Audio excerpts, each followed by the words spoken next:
يقال أن هذه الصلاة وجدت في قبر السيد المسيح له المجد في القرون الأولى للمسيحية. ورغم عدم تأكدنا من هذه الرواية إلا أنها صلاة سهمية قوية وعميقة نابعة من نفس تناجي مخلصها. اسم الرب يعطي قوة كما علمنا سليمان الحكيم.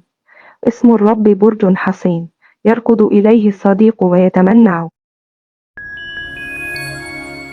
أيها الإله العظيم الذي تعذبت على خشبة الصليب من أجل خطايا، كن معي. يا يسوع المسيح بصليبك المقدس ارحمني. يا يسوع المسيح بصليبك المقدس نجني من كل أذى.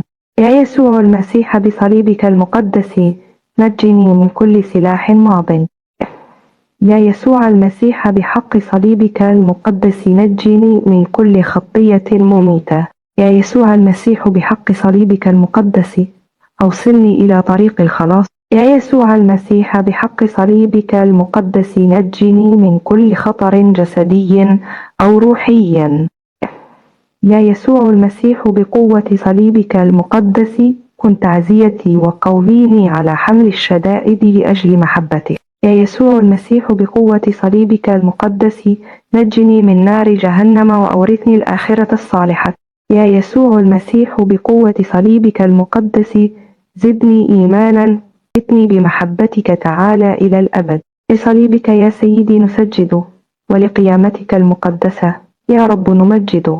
بحق ميلادك العجيب ودمك الثمين وموتك على الصليب لأجل خطايا احفظني آمين. احفظني يا يسوع لأنك قادر أن تقودني إلى طريق الخلاص، واجعلني أن أكون من مختاريك آمين.